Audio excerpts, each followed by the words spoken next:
Hello friends, welcome to Telugu audio story.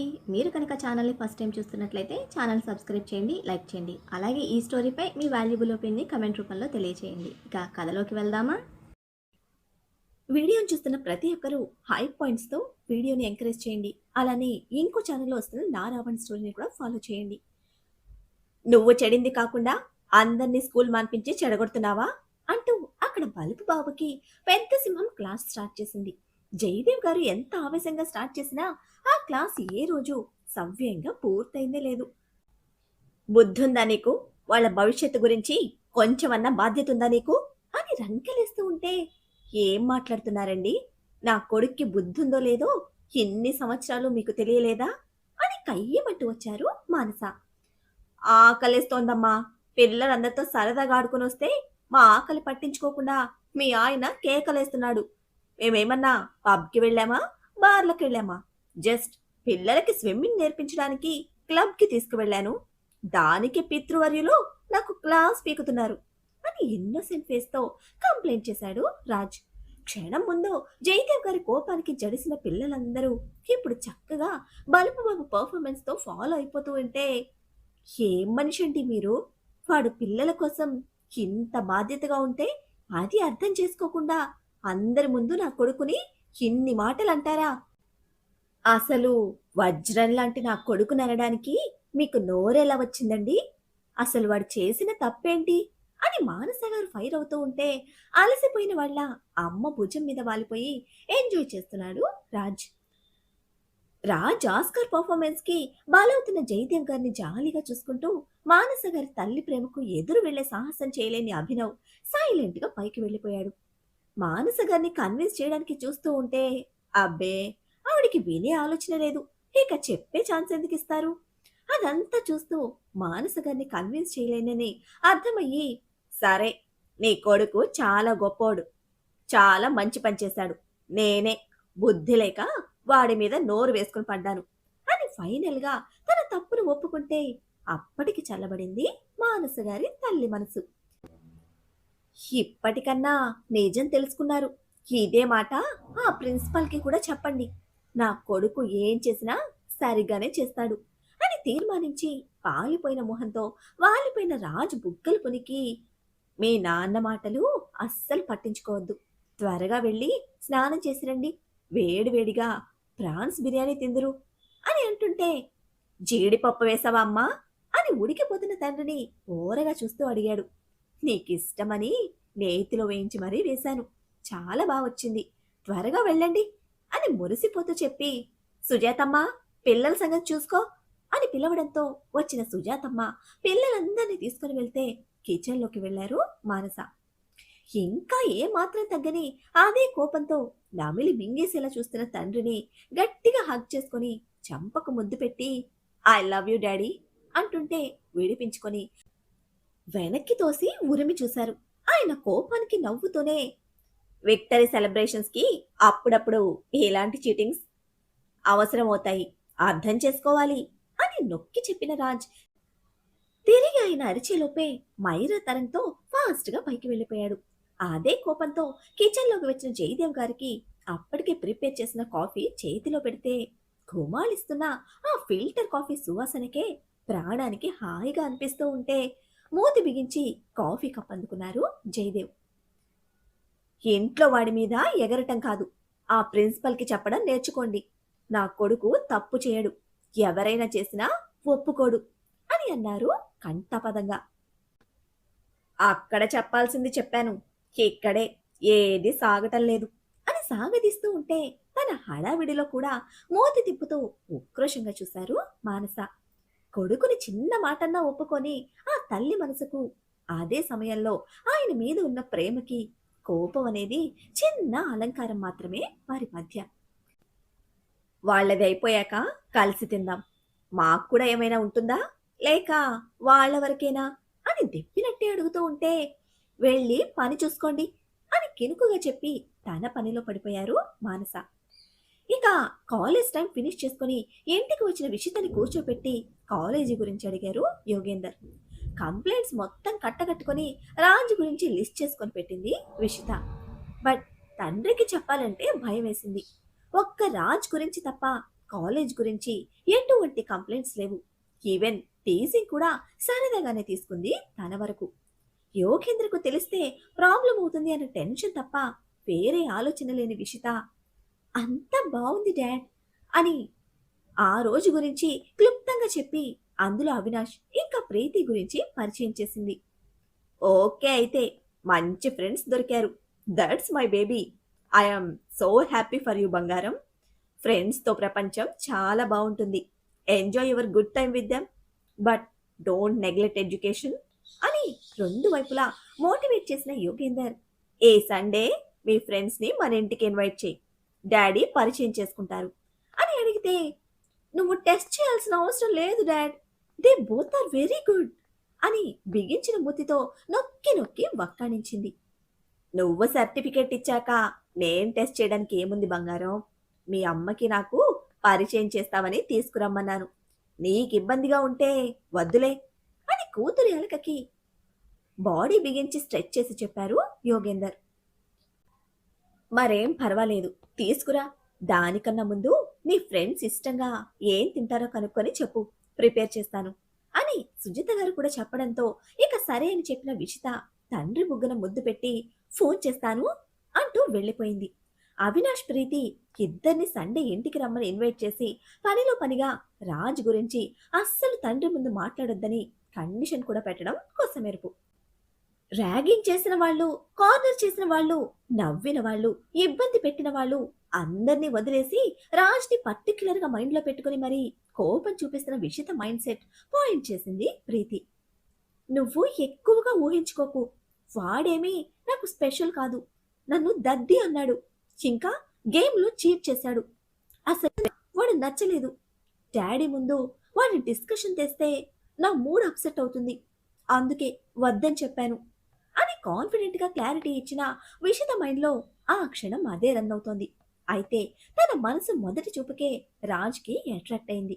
అందుకే తప్పులు చేసిన అందరి మీద లేని కోపం పర్టిక్యులర్ గా తన కిడ్లా ట్రీట్ చేసిన రాజ్ మీద నిలిచింది. సిన్హా మ్యాన్షన్ సెక్యూరిటీకి ఆ మ్యాన్షన్ వెనకే అవుట్ హౌస్ ఉంటుంది.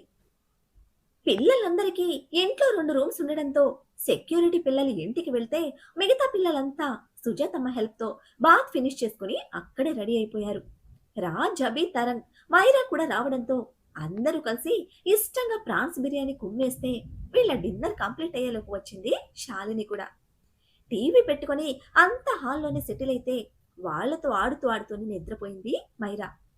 భర్తతో కలిసి రావడంతో ఇద్దరు కూడా అక్కడే డిన్నర్ పూర్తి చేసుకుని కాసేపు గడిపి మైరాని తీసుకుని శాలిని వెళ్ళిపోతే ఒక్కొక్కరిగా పిల్లలు కూడా వెళ్ళిపోయాక అభి కూడా చెప్పి ఇంటికి స్టార్ట్ అయ్యాడు. ఎక్కడికి వెళ్ళినా ఎటువంటి పరిస్థితిలో ఉన్నా అభి ఖచ్చితంగా నైట్కి ఇంటికి వెళ్ళిపోతాడు. కారణం, తనని అడాప్ట్ చేసుకుని జీవితాన్నిచ్చిన తాతగారి కోసం. 10 అవుతూ ఉండగా బ్యాలెన్స్ ఉంచిన తన వర్క్ ఫినిష్ చేసుకుని బయటకు వచ్చారు జయదేవ్. ఇల్లంతా ప్రశాంతంగా ఉంటే అమ్మ ఒడిలో చిన్న పిల్లల్లా నిద్రపోతున్నాడు బలుపు బాబు. మరో పక్క సోఫాలో తరణ్. ఎంత ఎదిగినా తల్లి ప్రేమకి పిల్లలెప్పుడూ అపురూపమే. రాజ్ తల నిమురుతూ ప్రశాంతంగా ఆ క్షణాన్ని ఆస్వాదిస్తున్నారు మానస. నిద్రపోయాడా అని దగ్గరకంటా వచ్చి చిన్నగా అడిగిన జయదేవ్ గారికి కళ్లతోనే అవును అని చెప్పిన మానస గారి ముఖంలో విలువ కట్టలేని ప్రసన్నత. ఇద్దరిని చూసుకుంటూ మోకాళ్ల మీద కూర్చున్న జయదేవ్ గారు ఒక చేత్తో భార్య చేతిని అందుకొని మరొక చేతిని రాజ్ షోల్డర్ మీద ఉంచి కొడుకుని కళ్ళ నిండా చూసుకుంటూ, సుజాతమ్మని పిలుస్తాను, దిష్టి తీస్తుంది అంటుంటే తండ్రి బాధ్యతతో రాజ్ చేసే అల్లరి పనులను మందలించిన రాజ్ మీద కుమ్మరించే వల్ల మాలిన ప్రేమకి అందంగా నవ్వేశారు మానస. ఇదిగో ఇలా నవ్వే నా కోపాన్ని పోగొడుతున్నావు. వయస్సుతో పాటు వీడల్లరి రోజు రోజుకి పెరుగుతూనే ఉంది కానీ తగ్గడం లేదు. ఇంకా నీ సపోర్ట్ తీసుకొని నన్ను టార్చర్ చేస్తున్నాడు. అభి ఎంత పద్ధతిగా ఉంటాడు, ప్రతి విషయంలో క్రమశిక్షణతో చాలా డెడికేటెడ్గా ఉంటాడు. వాడి ఆవేశం కోపం తెలుసు కదా నీకు, కానీ అనవసరంగా ఎక్కడ ప్రదర్శించడు. వాడితో చేరాకైనా వీడిలో మార్పు వస్తుంది అనుకుంటే అది లేదు. వీడితో పాటు వాణ్ణి కూడా చెడగొడుతున్నాడు. ఇంకా వాడిని లోకం తెలియని పిల్లాన్ని ట్రీట్ చేసినట్టు ట్రీట్ చేస్తాడు. అసలు వీడి పుట్టిన టైంలోనే ఏదో ప్రాబ్లం ఉంది మానస. అందుకే వీడు ఇంత వ్యత్యాసంగా ఉన్నాడు అని అలౌకిక ఆనందంలో తేలిపోతున్న ఫ్లోలో అనేస్తే నెక్స్ట్ సెకండ్ ఆయన తల మీద మొట్టికై పొడిచి, ఇదిగో ఇలా మాట్లాడే నాకు కోపం తెప్పిస్తారు అని మూతి బిగించారు మానస. క్షణంలో మారిపోయిన మానస గారి ఎమోషన్‌కి సన్నని నవ్వుతో ఆవిడ చేతిని ముద్దు పెట్టుకొని, నలుగురిలో ఒక్కడిలా నిలబడితేనే ఓర్వలేని మనుషుల మధ్య బ్రతుకుతున్నాము. ఇంకా నీ కొడుకు 1000 మందిలో ఒక్కడిగా వెలిగిపోతున్నాడు. బయట ప్రపంచం తెలియని నీకు నా భయం అర్థం కావడం లేదు మానస అని నొచ్చుకుంటూ చెప్పారు. ఆయన అంతరంగం తెలుసుకుంటూనే మానస గారి ముఖం వెలవెలపోయింది. నీ కొడుక్కి అన్నీ నీ బుద్ధిలే వచ్చాయి. క్షణం కూడా ఎమోషన్ కంట్రోల్ చేయలేడు అని అంటుంటే మూతి తిప్పుతున్నా ఆవిడ చెంప మీదుగా చేతిని చేర్చి, వజ్రం కాబట్టే సరైన స్థానంలో ఉంచాలనుకుంటున్నాను. వాడిలో వెతకడానికి తప్పులేవీ లేవు. కానీ ప్రతి దానికి ఒక పద్ధతి ఉంటుంది. దాన్ని ఫాలో అవ్వాలి. ప్రతిసారి కాకపోయినా అప్పుడప్పుడన్నా వాడి మీద ఇష్టాన్ని కాస్త పక్కన పెట్టి నా కోసం నన్ను సపోర్ట్ చేయి మానసా అని చిన్న పిల్లాళ్ళ రిక్వెస్ట్ చేస్తున్న జయదేవ్ గారి కష్టానికి వెంటనే నవ్వేశారు మానస. ఇంత జరుగుతూ ఉంటే మన బల్బు బాబుకి తెలియకుండా ఎలా ఉంటుంది? నెమ్మదిగా అమ్మ ఒడిలో సర్దుకుంటూ, వీటికేమీ తక్కువ లేదు. మా అమ్మని ఐస్ చేయడం మాత్రం బాగా నేర్చుకున్నారు అని ఎత్తి పొడుస్తూ నిద్ర కళ్ళను తెరిచి తల్లిని చూస్తే బంగారాన్ని మించిన మెరుపు ఆవిడ మొహంలో. అదంతా తండ్రి వల్లనే అని వేరే చెప్పక్కర్లేదు. లాంగ్ బ్రీత్ తో ప్రశాంతంగా మళ్ళీ కళ్ళు మూసుకుని కుదురుకుంటూ, మమ్మల్ని డిస్టర్బ్ చేయకుండా బిర్యానీ పట్టుకొస్తే అమ్మకి తినిపించొచ్చు. ఎంతసేపు నా మీద కంప్లైంట్లు చెప్పడం తప్ప వేరే పని లేదు మీకు. వెళ్ళండి అని కసిరిన కొడుకు షోల్డర్ మీద ఒక్కటి పీకి ఉడుక్కుంటూ వెళ్ళిపోయారు జయదేవ్. ఇద్దరి భోజనం అయ్యే వరకు అలా మానస గారి ఒడిలోనే ఉన్న రాజ్ చిన్న చిన్నగా కబుర్లు చెప్తూ మధ్య మధ్యలో తండ్రిని విసిగిస్తూ తల్లిని నవ్విస్తూ టైం గడిపేశాడు. మానస గారికి తినిపిస్తూ తనతో కబుర్లాడుతూ తింటున్న జయదేవ్ గారు రాజ్కి రోల్ మోడల్. తండ్రిలా ఉండాలి, తల్లిలా ప్రేమించాలి అని వాళ్ల నుంచి నేర్చుకున్నాడు. భోజనం కంప్లీట్ అవ్వగానే జయదేవ్ గారిని గట్టిగా హగ్ చేసుకొని గుడ్ నైట్ చెప్పి తరంగి తీసుకొని పైకి వెళ్ళిపోయాడు రాజ్. కొడుకు ప్రతిసారి ఇచ్చే ఆ వామ్ హగ్లోనే పూర్తి ప్రేమ అభిమానం తెలుస్తుంది జయదేవ్ గారికి. ఎటువంటి పని ఒత్తిడున్నా సరే రాజ్తో కాసేపు అలా గడిపితే చాలా నార్మల్ అయిపోతారు Jayadev. Next day morning fresh అయ్యి రాజ్ కిందకి వచ్చేసరికి ఎనర్జీ డ్రింక్తో ఎదురొచ్చారు మానస.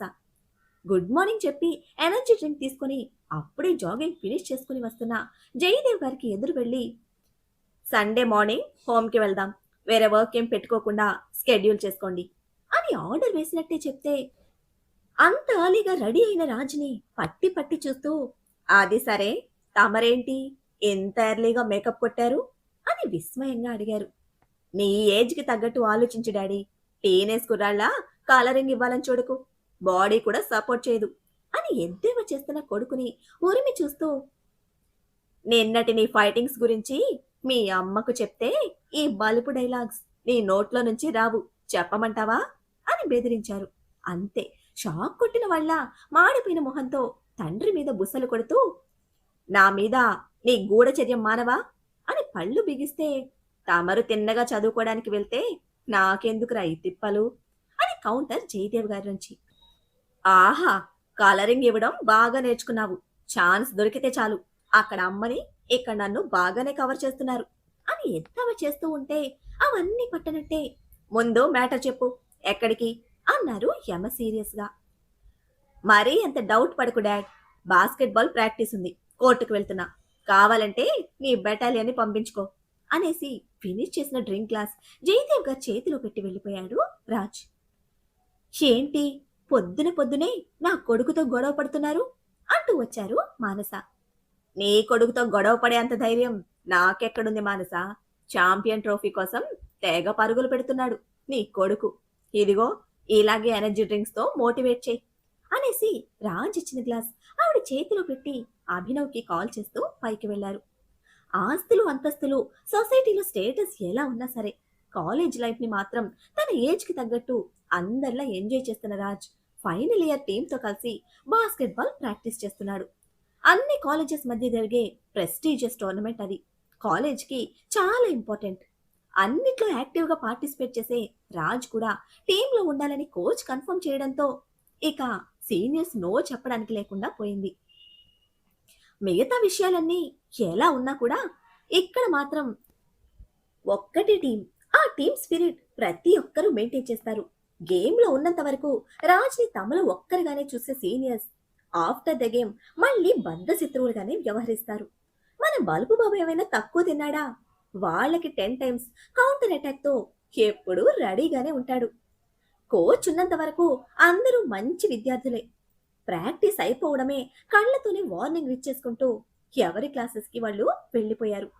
సీనియర్స్‌తో కలిసి బాస్కెట్‌బాల్ టోర్నమెంట్‌లో రాజ్ పార్టిసిపేట్ చేస్తున్న విషయం వినడమే షాక్ అయ్యారు విషిత, ప్రీతి ఇంకా Avinash. How is it possible? నిన్న నువ్వా నేనా అన్నట్టు అంత ఫైట్ చేశారు. ఈరోజు ఎలా కలిసి ప్రాక్టీస్ చేస్తున్నారు? అని తన్నదైన ఉత్సుకతతో వెంటనే ప్రశ్నించింది విషిత. ప్రీతిలో కూడా అదే కన్ఫ్యూజన్. అయితే విషితకున్నంత హడావిడి లేదు. ఏదైనా సరే నెమ్మదిగా గాంభీర్యంగా తనదైన పద్ధతిలోనే తెలుసుకుంటుంది ప్రీతి. డోంట్ నో, బట్ వినగానే చాలా షాక్ అయ్యాను. యు నో వన్ థింగ్, ఇక్కడ రాజ్కి ఫ్రెండ్స్ అంటూ ఎవ్వరూ లేరు. అందరితో మాట్లాడతాడు, అందరితో కలిసి తిరుగుతాడు. బట్ ఎవ్వరిని కూడా ఫ్రెండ్గా యాక్సెప్ట్ చేయడు. ఇక ఆ అమ్మాయిల గురించి అయితే చెప్పనక్కర్లేదు. కాలేజీలో ఉన్న అమ్మాయిలు మొత్తం వాడి వెనకే పడిచేస్తున్నారు. అందుకే సీనియర్స్ అందరూ అంత ఫ్రస్ట్రేట్ అయిపోతున్నారు. లెక్చరర్స్ మొత్తం వాడికి సపోర్ట్. ఈవెన్ కాలేజ్ ప్రిన్సిపల్ కూడా వాడిని ఒక్క మాట అనరు. అన్నిటిలో పార్టిసిపేట్ చేస్తాడు, అన్నిటిలో ముందుంటాడు, అందరితో గొడవలు పడతాడు అని అవినాష్ చెప్తూ ఉంటే వింటున్న విషిత మొహంలో భావాలు మారిపోతున్నాయి. కోపం, ఆశ్చర్యం, ఇలా లెక్కలేనని ఫీలింగ్స్ పలికిస్తున్న విషితని ఓ కంట అబ్జర్వ్ చేస్తూనే ఉంది ప్రీతి. వాడి గురించి చెప్తుంటే నాకు పిచ్చెక్కిపోతోంది.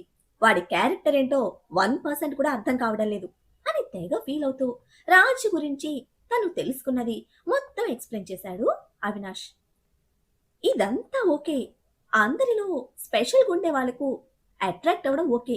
బట్ ప్రిన్సీతో సహా లెక్చరర్స్ మొత్తం రాజ్కి సపోర్ట్ చేయడం, ఇంకా సీనియర్స్ రాజ్ మీద అంత సీరియస్గా ఉండడం, ఇంత క్రేజ్ ఉన్న రాజ్కి ఫ్రెండ్స్ లేకపోవడం ఎక్కడో తేడా కొడుతోంది.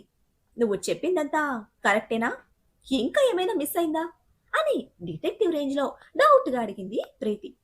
నాకు తెలిసే నువ్వు ఇలాగే అడుగుతావని ముందుగానే ఎక్స్పెక్ట్ చేశాను అని సీరియస్ అవుతూ ఉంటే, ఎవరి గురించైనా తెలుసుకునేటప్పుడు కంప్లీట్గా తెలుసుకోవాలి. సగం సగం చేస్తే ఇలాగే డౌట్స్ వస్తాయి అని అంతే సీరియస్గా చెప్పింది ప్రీతి కూడా.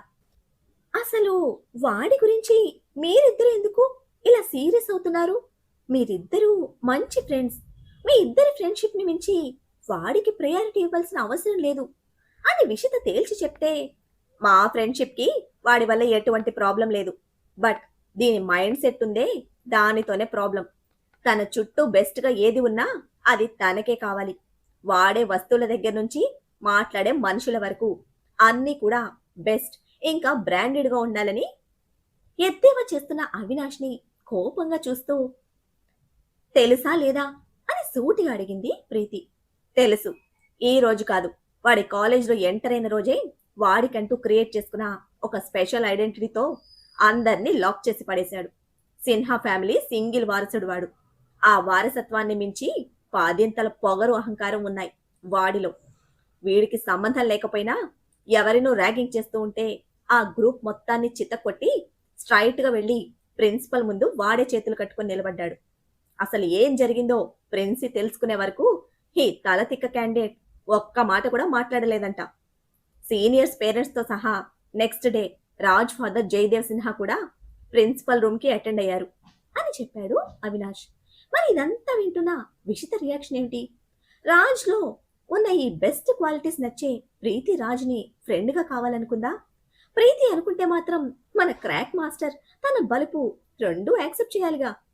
అసలు ఏ మాత్రం సంబంధమే లేని ఈ భిన్న ధృవాలు ఫ్రెండ్స్గా ఎలా మారారు? విషితతో పెళ్లి వరకు ఎలా వెళ్ళింది? ఆ తర్వాత ఏం జరిగింది? తెలుసుకోవాలంటే నెక్స్ట్ ఎపిసోడ్ని ఫాలో చేయండి.